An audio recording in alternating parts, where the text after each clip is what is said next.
It's a big fight week, massive fight, and already the fans are buzzing. You got to bump into your opponent in the hotel lobby. Curious, if anything, what you were able to take away from that interaction. Yeah, well, I mean, obviously, like you saw, he's 8 feet tall. Yeah. Basically, I walked into Godzilla. That's what I had to take away from that. Yeah. No, I'm just kidding. He was super respectful, and like I always said, if my opponent is respectful, I'll be respectful before the fight, and it looks like there won't be any antics unless something changes. But it was great. I mean, it's good to see that my opponent's healthy. All the questions, is he going to show up? It never bothered me, but I know it was a question for everyone. And the fact, it's not only the fact that I prepared for him and now I'm fighting somebody else, that doesn't bother me. I'm a complete fighter. I think it's the hype of this fight. People want to see the two best fighters in the world go at it. And that's why this fight is so big, because it's truly, and a lot of times it's just not possible to get the two best guys right now because one is injured. And sometimes the two best guys in the world don't want to fight each other. Because it's tough. There can be only one winner. I want to fight the best in the world, and now people are going to see it. I mean, with 2 days out, there doesn't seem to be anything that's going wrong. I mean, the weigh-ins need to happen, but all things are looking great. We're here in fight week, myself versus Khamzat, and that's what the fans wanted, and I'm super excited for this. Yeah. So we kind of could make a good guess what we're expecting from him, right? He takes these massive shots from across the ring, very aggressive, very deep takedown attempts. So with that respect, I can imagine it's almost quite hard to deter him from doing that, right? Like you can't really fake a knee, and he's going to go to the wrestling. So for you, do you have to basically mentally think, I'm embracing it, I might even be aggressive in that to try and get into those positions early to maybe use that as a way to deter him from going back to them? Yeah, I think at the end of the day, you can go out there, and a lot of guys have made this mistake fighting him, going in and saying, I need to watch out for that. He's going to shoot. I need to be ready. I have to watch out. And then they don't do anything until he does shoot and gets them down anyway. You have to go out there and fight. Man, didn't you train? I understand that he's really good at wrestling and he's really good on the ground, but I mean, that is the game, I guess, right? It's almost, if you're fighting Israel Adesanya, are you going to start on your bum and try to butt scoot? No, you're going to have to fight him. That is how it is. And that's truly how I feel about this fight. Yes, he is going to shoot. And yes, he is probably going to take me down. But I'm going to shoot too, and I'm probably going to take him down. And I'm going to strike, and I'm probably going to hit him, and he's going to strike and probably hit me. I'm not scared of any of that. I go into any fight with that mindset that you might get hit. You're definitely getting hit. You might get taken down. What do you do after that? I don't go into this fight and look at what Khamzat does so great. I am aware of it and I know it. And obviously when it came to training, I had to get that aspect perfect on the wrestling and grappling aspect. But I'm not going out there to fight his fight. I'm going out there to do what Dricus does. And that is be a world champion. I also assume you mentioned about getting the wrestling and grappling right in training. The pace, right? We're all kind of assuming this first round is going to be like two cartoon characters sort of fighting in a ball of dust. Do you expect that? And do you have to almost set the pace early rather than wait for him to come and do that to you? Yeah, I guess so. I mean, I'm going out there to fight the way and see what happens. He didn't change his game plan with Robert Whittaker because it was a 5-rounder. So that kind of gives you the sense that he's not going to think about the 5 round where he should be. 5 rounds is a long time. And I am not scared to get into that dark place. We've seen that. If we go full speed, I can fight tired all day. And I've done that many times. So let's go for it. Let's get it from the first bell to the last. Let's go full speed and see who quits.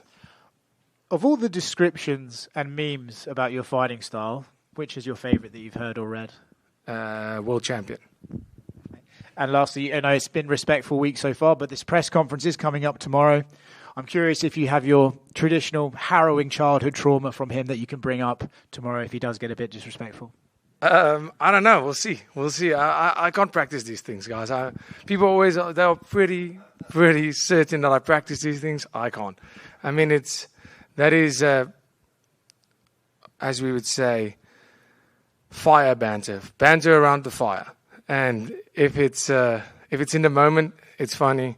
If it's predetermined, it's kind of cringy to me. So I have to do it in the moment. That's the only way I would know if there's something. I would say it the way I hear it. And up until this point, it looks like that won't be necessary. I think it might be just about the fight, which is also great. I mean, the fight's hype is already there. It's big enough. There's no need for fake beef. There's no need to try and... But if that's the route he wants to go, let's do it. And just to confirm, you do drive a race car as Dricky Bobby with the number 69 on the car? Yes, and all of those things you just said were on purpose. Dricus, right here. It seems like the hype around this just feels different from your last few fights. Like, Sean Strickland had a lot of things to say. It was fights to the death. You and Izzy seem to have some issues leading up. You did eventually shake hands, but this seems very strictly competitive. Like, Khamzat wants the belt. You have the belt. I'm curious, which do you prefer, the build-up with words or this one, like you said, that like the hype is already there? It's just the two best in the world that want to compete. I have to tell you, I thought about that, and people have asked me about it. Does it get you riled up when you get angry? I never get angry. It's never personal. It's just business. And I've said this many times. You can be the biggest asshole in the world or the nicest guy in the world. I'm still going out there to try and kill you. And it's what I'm here to do. So if we have the back and forth, if we do have the press conference like myself and Strickland or myself and Adesanya, or we have the press conference like myself and Robert Whittaker, myself and Darren Till, there was no bad blood because there was none. It makes no difference to me. When fight night comes, it's not the same. It's not the same guy that's sitting here speaking to you that's getting to that octagon. I've seen this video on your Instagram. It said, "Calm, sit," and it's like a video of you walking a wolf on a leash. I'm curious, whose idea was that? It's actually a company, USN Nutrition, the biggest supplement company in Africa. And that was a real wolf. People were like, "Oh, this editing sucks." I'm like, because it's not editing. Because we had a real wolf in the gym. It was pretty cool having a real wolf there. They're pretty tame, to be honest. And I love the idea. It's on billboards everywhere. I love it. And, when you get an active champion like yourself and they rack up a couple of defenses, a lot of the narrative goes, oh, when are you going to go get a second belt? But your division has been very active as of late. Obviously, RDR had a big win. Fluffy had a big win. You got the Imavov and Carvalho fight coming up. So I guess, what do you make of your division as a whole below you? Man, what a time to be the middleweight champion of the world. It's an exciting division, and I love it. I love it because there's a lot of eyes in the division. There's a lot of movement. And right now there's so many guys putting up their hand to being at the top of the division, but after this, not somebody necessarily putting their hand up to be the next number one contender. And that's exciting because now there's 4 guys, immediate guys that I can think of that are right there. Any one of them can be that guy, but I think between them, they are going to sort it out pretty quickly, and that's exciting. Of the last few performances at middleweight, which one has stood out to you the most, is the most impressive? Anthony Hernandez, I have to say.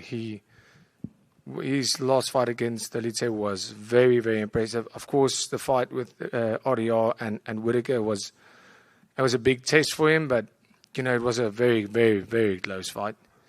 Some could say dodgy decision. Others say it's the right decision. I don't even have an opinion on decision. I mean, if they gave that fight to Rob, I would 100% agree. If they gave it to RDR like they did, I 100% agree. It's one of those fights. But Hernandez was the one.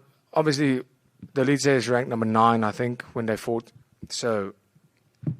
But he looked incredible in that fight. He looked incredible. Nobody's ever done that to Dolidze. And I mean, Dolidze fought Imavov as well. He's fought some big names, and nobody has been able to do that. So that was super impressive. But I mean, you have Imavov and Kyle, who both of them are on a crazy run too. So it's easier to look good against number 9 than it is to look good against number 2 or 3. I have to tell you that. I know how it feels.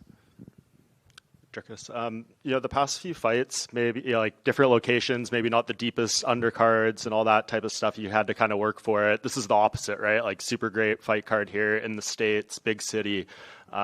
For you, what kind of spotlight does that put on you? And are you happy that you're finally getting a platform like this and not, being in maybe a more obscure part of the world? Please explain obscure. Well, I don't mean obviously UFC is a US-based company. You have not had the chance to defend your title in the United States yet on a card like this. So, okay. Well, I mean, it doesn't really matter. Everywhere is not my country, so sure. It doesn't really matter where I defend it. It's great. I mean, what is great is the fact that I get to see the world. I loved Australia. I loved Perth. I loved Sydney. It was a beautiful place. And it was great to go to Canada. It was awesome. We don't get a lot of snow where I'm from, so that was cool. And now I'm back in the United States. My first 4 fights in a row, I think, it was Abu Dhabi, and then 4 or 5 fights. That was in Vegas. It's amazing to see Chicago. It's a beautiful city. I love it here. I can't wait to stay after the fight a little bit more and really enjoy the city, because I've been here by fight night I would have been here for 3 weeks, but haven't been able to really enjoy the city, indulge. And that is what I will be doing after the fight. But yeah, I've grown quite fond of it, to be able to travel and fight on these different cards. I've never looked at it as I'm fighting on, this is not a great undercard or anything like that. I don't mind. I care about myself and my fight and making sure that the people who do tune in get the show they pay for. Yeah, and I guess what I was leading to with that question is you being here on this type of event, you're the champion, you got pay-per-view points and stuff, hopefully, at least for now, for this fight. That's going to change. I guess your thoughts too on that transforming and this probably being your last fight where you're going to be selling a pay-per-view in this format. Yeah, I think with pay-per-view a couple of years ago was crazy, and it's kind of with more people, more networks buying the rights to show the fights. And in South Africa, for example, we have it on SuperSport.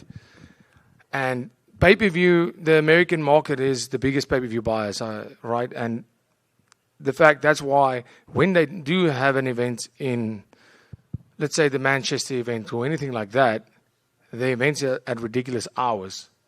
The fight is because of the pay-per-view to accommodate the pay-per-view buyers, which makes a lot of sense. I understand that. And I think, and I'm being biased here again, this Paramount deal might, I'm not saying it's going to, have a good influence on the fact that they want to do Spain, they want to do South Africa or Africa, because now it's not about the pay-per-view buy anymore. Anybody can have it all over the world.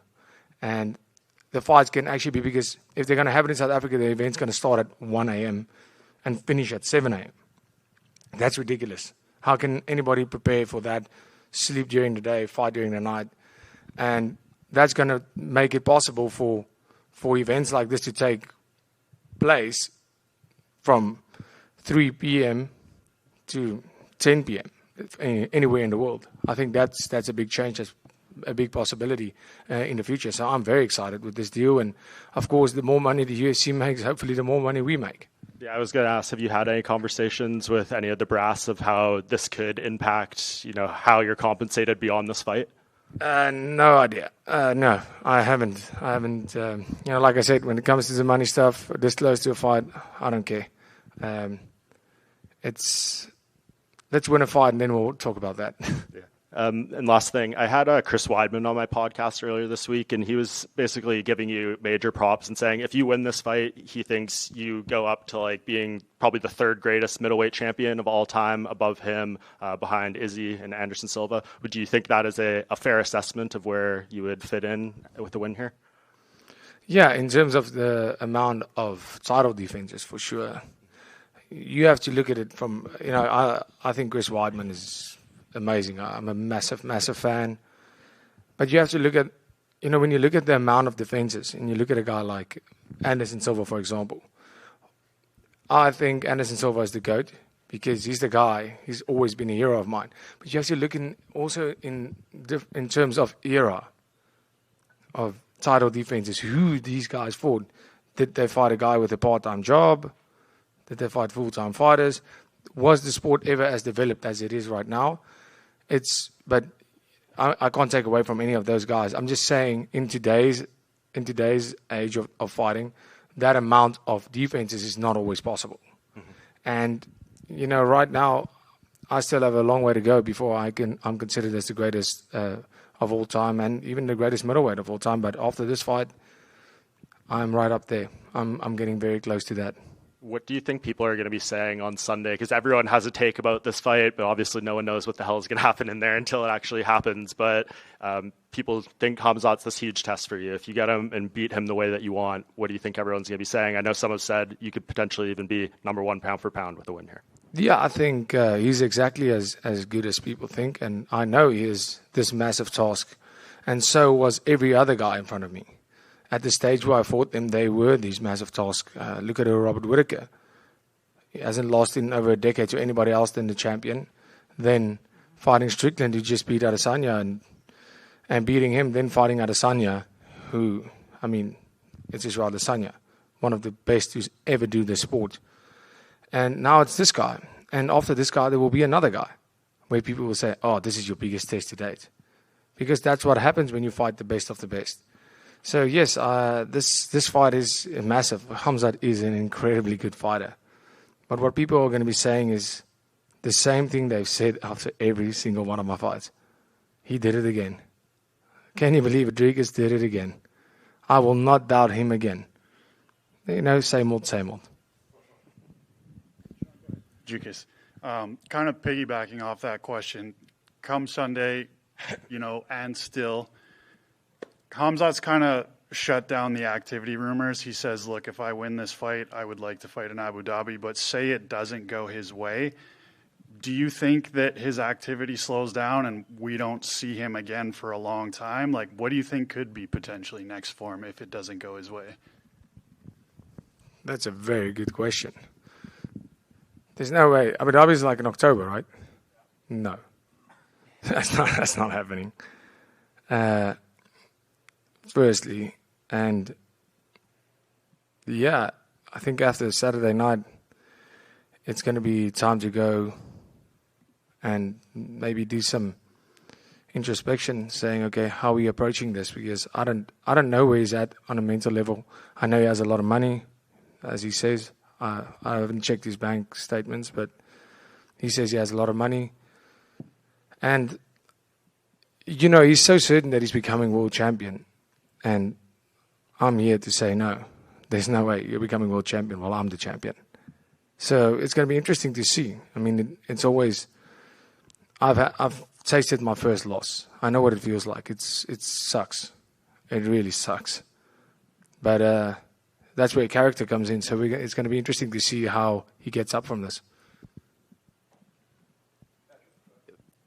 Do you feel like you have an advantage with the gauntlet that you've gone through and how active you've been compared to him? Yes, I do 100% believe that, especially fighting main events, preparing and fighting 5-round fights against the best of the best, I think that is a massive advantage. And against middleweights at that. So I think that is a massive advantage. But with a guy like him, it almost feels, even when he was inactive for so long, he gets in there and he looks like he's been active the whole time. And he was out for almost 2 years, I think, and just came back and looked phenomenal. So it's some guys just don't get ring rust. I don't believe in ring rust either, but I do believe in comfortability in there. It's not I don't believe in getting rusty when you don't fight, but I do believe that you get more comfortable in there. It's like walking into your gym. You're more likely to try things and be a bit more risky to get the biscuit when you get in there, because it feels more familiar. So yeah, I think it definitely gives me the advantage, but I don't think it's a disadvantage for him. And then it seems like you really embrace the city. When did you get here, and what's your experience so far of Chicago? Yeah, I've been here on Fight Night. I've been here for 3 weeks because it's 7 time zone difference between South Africa and Chicago. It takes about a week for me to get my sleep 100% back, and I just don't. When I get close to a fight, I need everything to be like this. From my sleep, what I eat, my supplements, even my room, everything needs to be perfect.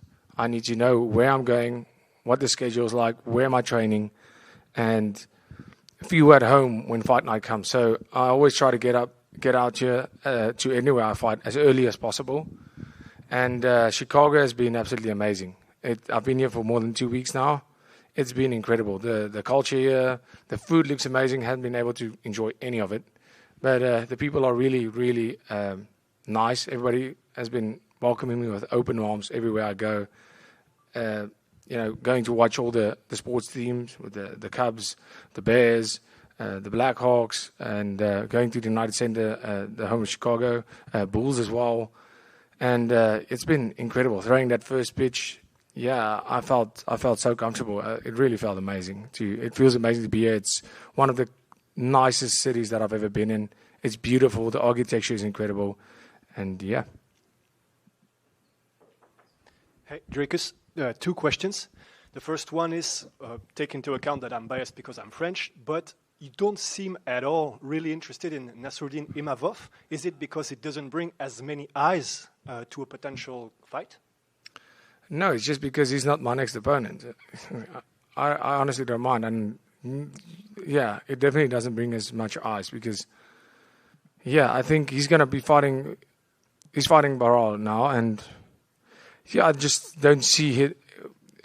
People can disagree with me, I don't know, but I think the general consensus is there people that believe that he should have gotten the title shot before Khamzat, because that's ridiculous.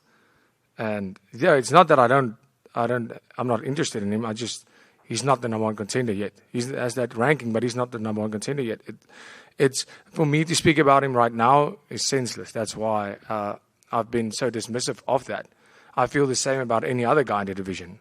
I think he's great. He looked amazing against Izzy. It was a tough fight. He caught him with that good punch, but it was a tough fight. But he's been up and down in his career, consistent. This is the more consistent the last couple of fights. But I think he's a great fighter. Make no mistake. I think he's a great fighter. He's just not the next contender yet. And if he beats Kyle, then sure. Then he probably is. But that's not my decision. I go out there and I fight the next best guy. Okay, and the last question is, I feel like a dick for bringing this up, but the fight against Derek Brunson was only 2 years ago, and the first round, he really had a lot of success in the wrestling, in the grappling also. What has changed, and what's when you look back to this fight, which was the first one, and it really didn't go your way? Of course, the easy thing to do would be to compare. Khamzat is even better wrestler, so it could go even worse. And if he takes a submission, it could go. It can't really go worse than him throwing in a towel. It can't go worse. No. Take your first round. Cool. I'll take a towel. Okay. So that's how you see it. That's the answer. That's the answer. Yes. Thank you.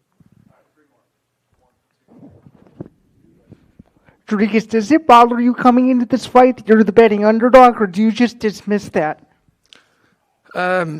It definitely doesn't bother me. I think I've been the underdog most of the title fights. I'm not 100% sure how many of them I've been the favorite or the underdog. Well, all of my fights, because I can't bet on my own fights, and I don't bet on any fights for that matter. But it makes no difference if I'm the favorite, if I'm the underdog. It's not going to change anything for me. I know the people, my friends, family, some of those people, they would probably love it, the fact that I'm the underdog. That's more money for them. Dricus, we've seen tremendous growth from you over your career, especially in this title run. And if you could go back to your debut fight, sit ringside, and give yourself any words of encouragement, what would those words be? Do it exactly the same way, man. Don't change anything. And then do you have any, I know you said you haven't had the chance to try any of the Chicago food yet. What are you looking most forward to after the fight? Man, right now, just give me a bottle of mayo. It'll be fine. Anything for that matter. But I've been getting so much mixed opinions on the deep dish pizza. Some people say, and I won't say any names, that it tastes like shit lasagna. Other people said it is incredible, you have to try it. So I'm going to have to go find out for myself. It looks amazing. So I'm definitely going to eat a lot of that. How's the beer in Chicago? I'm not 100% sure, but I'm definitely going to find out after the fight. Eat as many wings as I possibly can.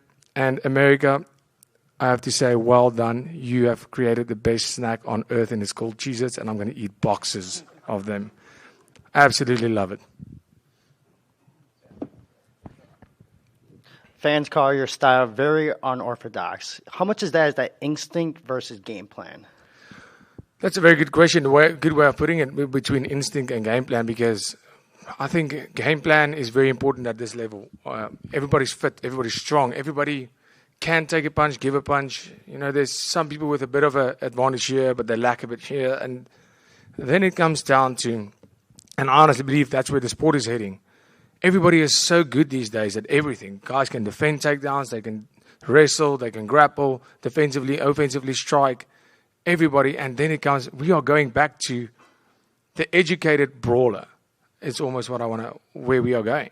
The guy who can defend the takedowns, even the technical ones, can defend the submissions, can go for those submissions, can strike, but it's almost going back to that, the guy who can take the most and give the most. Then I believe that's why that's why we developed this style. It's about putting the pressure on your opponent and throwing what needs to be thrown in that moment. You can have a game plan, 100%. I go out there with a game plan. But game plans change the whole time. You cannot predict what your opponent's going to do. And you have to be able to adapt accordingly the whole time. Be focused. See things in there that you would only see once you're in there. Because it's just not possible to see in watching tape. So, yeah, it's unorthodox, but it's effective. Saturday night, Dricus, finish this sentence. Don't blink because... Because otherwise you wasted your money for the pay-per-view? No, don't blink. I can't give you a prediction in this fight. I have to say, I think it's going to be as electrifying as people think. And I'm even looking forward to seeing how this plays out. You know, am I getting this to the ground, getting that finish there? Because how sweet would that submission be? Somebody's going to make a lot of money. And, you know, is this fight going to be standing? You see this so many times, where especially when you have two guys that love to grapple, they keep it standing. And it's going to be very interesting to see where this fight takes place. And that plays a big role. For me, I am ready to go out there. And if this fight is only on the ground, so be it. Let's go for it. If this fight's only in the clinch, let's go for it. And if this fight is just an all-out brawl in the middle of the octagon, please, let's go for that. Thank you, guys. Thank you so much.